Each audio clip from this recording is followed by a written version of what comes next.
Now, this particular college has been providing inmate education. So they're looking at it like, you closing this prison, we about to lose $2 million. This is the mentality of people. This is not, just for the betterment of society that, these prisons are in place. People are making money off of people, bodies in beds. People are making money off of this. And, I really wanted to point this out today. The people's voice. Welcome back. Welcome back.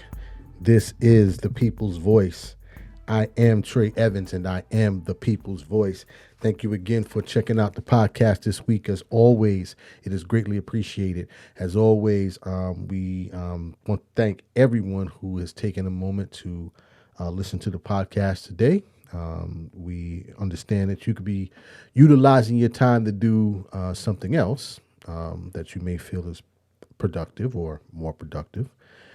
But in any event, we do thank you, and we appreciate your attention for the podcast today. As always, if you find this information valuable and you want to keep current with each episode that we put out, you can subscribe to the podcast, and that is available on all podcast platforms. And we put out a video every Friday at 3 p.m. on YouTube if you choose to just watch me talk and give out information. So, thank you. Today, I want to get into a story that has had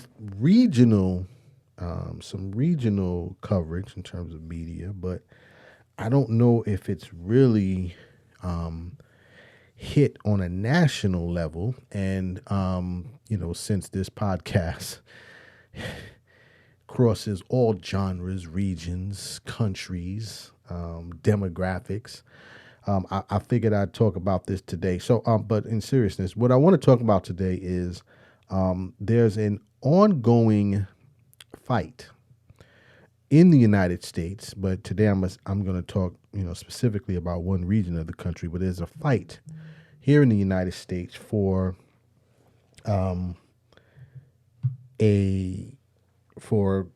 certain parts of the country are fighting to keep prisons open, state prisons open, and want to kind of talk about this today because, like I said, I think it's a great topic. And, want to give this information out so, you as the listener may not have heard of this, or you may have heard of it, but I wanted to talk about that today. So today I want to talk about states and specifically cities within states or towns within states that are fighting to keep prisons open. And I came across this because there is a case right now going on in two different sections of California, where the governor of California, Governor Newsom, has ordered several prisons to be closed. Now, a lot of this has to do with across the country, and again, this is across the United States, incarceration rates are dropping. Now, you can argue different reasons why they're dropping. Some people say it's because of the pandemic. Some people say it's because of the criminal reform. Some people just say because, police are not arresting enough people. And, there's been a ton of challenge in law enforcement in terms of recruiting, and you have police officers retiring. And you can go through a slew of reasons why the incarceration population is declining. But in any event, it is declining. And since it is declining, that means that there are prisons that do not necessarily need to be open anymore, right? Because, prisons, I know, just when people hear that terminology, they think, prison is a place where people go that need to be punished who have not or in some way violated the law. But in actuality, That is true, but also people go to jail because, oh, but I'm just saying, excuse me, prisons are also open because it is a business. And I talked about this a little bit last year when I did a podcast on the basically the industrial complex, which I'll kind of link that in this video here, where I talked about some of the criminal reforms, but also the the money that's being made from prisons, and people are making money in multiple industries from prisons. So it's just not an institution where, you stick people in that have committed crimes or have violated the laws of this country. It's also a business. And because it's a business, you now have certain cities in states, and specifically I'm talking about California now, but this is being replicated across the country, that are fighting to keep their jails open because their argument is that if you close the jails, this is going to adversely affect our towns and our cities, because a high population or a high amount of the population, or a large amount of the population in a lot of these towns and cities are employed by this prison, or by these prisons. And so you have several different cities across the country, but again, I'm going to focus here on California. There's two in particular that I want to talk about. The first one is in Blythe, California. And in Blythe, California, you have a prison there that is called the CRB, or is that the Chuckawalla? I think that's the Chuckawalla Valley State Prison, right? And I'm just, excuse me, as I'm talking, I'm looking through it as well, my notes. Yes, so in Blythe, California, you have a prison. It's called the Chuckawalla Valley State Prison, and you have the entire, or I should say, not the entire, but you have a large section of the population, including the officials there, saying, hey, you can't close this prison, because if you close this prison, what will we do in terms of providing jobs? Because the prison itself supports the entire economy of this town. Matter of fact, let me play this clip from Channel 3 in Blythe, California. This is KESQ, and they interviewed the what they call the vice mayor of the town. And listen to what he says about this regarding closing the prison there. It's it goes right in line with what I'm talking about, and then I'll follow up from there. But take a listen to this.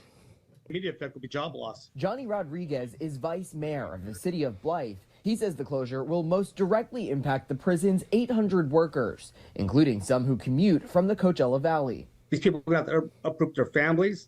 They're going to have to take their kids out of school. Doctors, nurses, secretaries, plumbers, electricians, a whole host of professions that people rely on. Closure will force these employees to relocate, causing a ripple effect across every aspect of our community and the economy. Rodriguez says closing Chuckawalla is a mistake, and California Rehabilitation Center should be shuttered instead, a state prison in Norco, west of the valley. Basically just close an obsolete state entity in their area, while ours, we figured it's viable, it helps the community stay viable. He says discussions continue with the state, but in the meantime, anxiety continues to grow about community collapse after the closure of a key fixture to our east. Now, that story there that you heard, again, that's the vice mayor of the town of Blythe. And as you heard him say, the prison for them is a staple. It's almost like they're treating the prison almost like a town would treat a factory that builds cars, or in parts of Texas and Austin, where the technology boom is now begin to sprout, where all the technology companies have moved out there. They're treating this like any other industry. But keep in mind, we're talking about a prison, right? This is a prison that houses people, okay? And they're treating this as a business. So, you know, this is a troubling story to me. And the reason why is because oftentimes when you hear about certain parties or certain individuals saying, you know, we need to re-examine our we need to re-examine our position on criminal reform, and we need to hand out stiffer sentences and things of that nature. A lot of times it's not because they have the betterment of they want they're doing this for the betterment of society.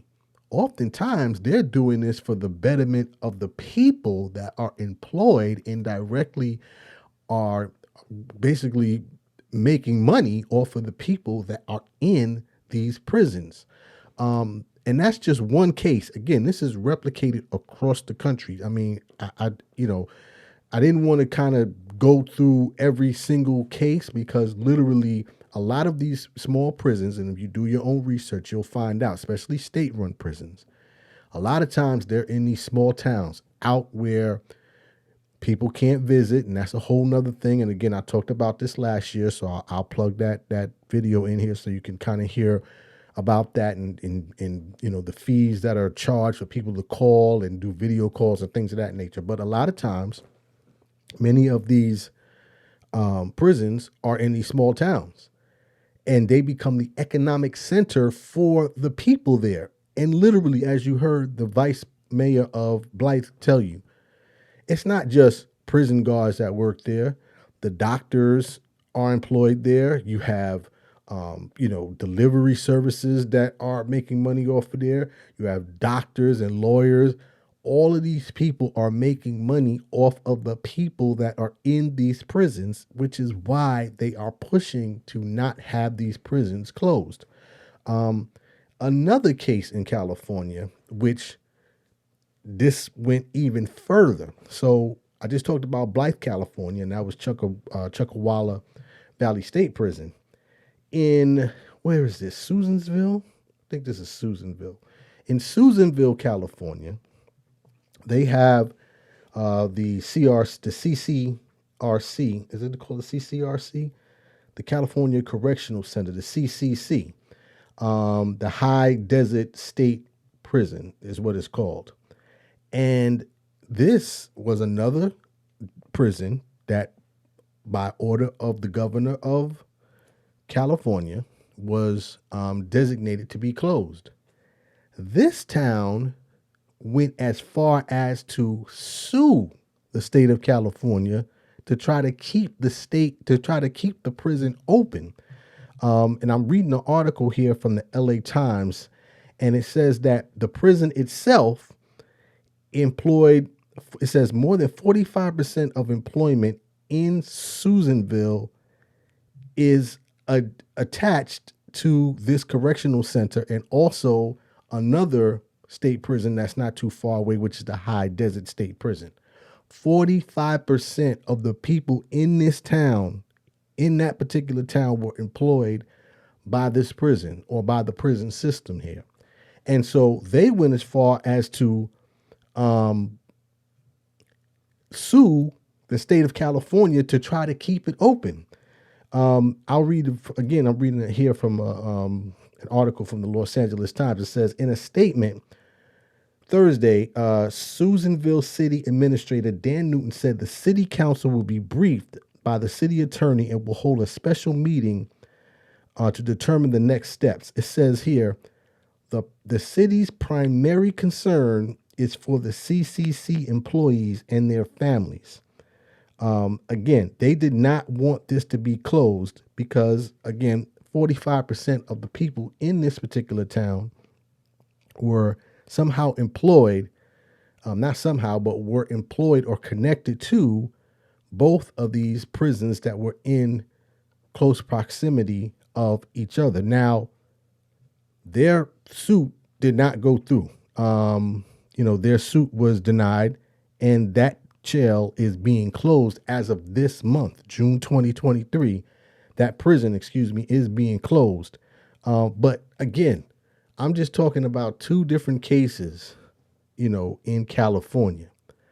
This has been replicated across the country. You have towns and cities that are constantly saying you can't close our prisons. Now, a lot of times they try to blanket it again in, criticizing criminal reform and, needs to be more stiffer sentencing and there's not enough arrests and things of that nature. But in this particular case, they didn't even hide it. They were very, very transparent in saying, no, we want these prisons to stay open because we're making money over here and you getting ready to mess with the money and we can't have that. So, I mean, it's just, it's really, when you read and get into this, it's like, it's disturbing to me, as you could probably hear as I'm getting excited and stuttering a little bit, but because it just kills me when I hear this, this rhetoric about we need, criminal reform is wrong and we need a stiffer sentencing and, bail reform is wrong. It's because they want to keep people in prison so they can make money off of them. Now, don't get me wrong. And I've said this previously. I am 1,000% in support that if you commit a crime and you are convicted and charged and then convicted of that crime, you should go to jail or prison. Bottom line, I'm not against that. But what I am against is the industrial complex. And when you get cases like this, where the governor and the state has identified that, hey, this prison over here is probably not needed anymore. We're not really, having that type of impact, or we're not arresting that many people. Let's close it down and maybe repurpose it and do something else. And then you have a whole city deciding, well, we're going to sue. And in Blythe, California, you have now they got a whole campaign that they're doing about save the Chuck, save the Chuck. This is what they call in the prison. Unbelievable, man. Unbelievable. Just going back to Blythe, California, I want to talk about one more thing because I was reading this article here and this is how big the impact is going to be, right? It's not only impacting the population in terms of the people that work there. They're saying that this is going to affect the school system there. This is going to affect the college. Listen to this. I'm reading an article from Riverside Record. They did a piece on the Blythe, on the Chuckawalla Valley State Prison being closed. And they said that they interviewed the college president for Palo Verde College in California. This is in Blythe. This is what he said. This is a direct quote. The direct impact to the closure is we figure about 250 full-time students, and that equates to about $2 million in a reduction to our annual fund budget from the state. Now, this particular college has been providing inmate education. So they're looking at it like, you closing this prison, we about to lose $2 million. This is the mentality of people. This is not, just for the betterment of society that, these prisons are in place. People are making money off of people, bodies in beds. People are making money off of this. And, I really wanted to point this out today. Now, just as another example, let's go across the country in New York State. New York State has closed, I believe it says 12, I think it was like 12 prisons probably in the last 3 years. And again, some of these towns, pushed back, hey, you can't do that. But they've closed a lot of prisons in New York. Matter of fact, and the reason they closed them is because, again, incarceration rates have fallen. Now, this is before COVID and reform and things of that nature. Incarceration rates have been falling. It says since 1999. In 1999, the state of New York had a population of about 73,000 people in state prisons. As of this year, they only have 30,000 people in state prisons. And as a result of that, they've closed about 12 prisons here I think this year they're going to close another 4 or 5 this year, I think. Oh, excuse me. Last year they closed, let me see, 1, 2, 3, 4, 5, 6. Yeah, so they've closed about 12 prisons in the last 3 years. And again, prisons are closed. They're repurposing these facilities, and these were maximum. Some of these were maximum security prisons, minimum security prisons. But again, they're in these small towns in the back of, Podunk. Now, I shouldn't say that. I don't want to disrespect the towns, but these small towns where they put these prisons in them, and then all of a sudden everybody is eating off these prisoners. Basically, it's really something else. It's really I wanted to talk about this today to kind of shed some light on this. About the prison industrial complex once again, and also highlight these 2 towns in California that have been pushing back on it. But definitely check it out. Look, you can check this out yourself. So currently, Chuckawalla Valley State Prison is the one that's really pushing back. They're scheduled to be closed by 2025, but you can kind of do your research as well and look up the story. I think you might find it interesting. Again, I'm taking it from a high view, but there is detail after detail about, the whole campaign to keep this prison open, which I definitely am totally against. So, but I just wanted to talk about that today. I hope that's enlightening. Just some information for you to chew on, during the weekend and think about, and maybe have conversations with, your community, your friends, and your family. As always, if this information is valuable to you, we do ask that you go ahead and comment if you like. You can reach me on any of the socials. You can reach me at I am Trey Evans on Facebook, Twitter, Instagram. Also, you can reach me at Trey Evans on LinkedIn. And you could also reach us at the Show Podcast Instagram, which is the People's Voice Podcast, the People's Voice Podcast. So, as always, thank you for your time today. Dreams are not just for sleeping. Please wake up and live your dreams. My name is Trey Evans, the People's Voice. Tell somebody about the dream. Salute.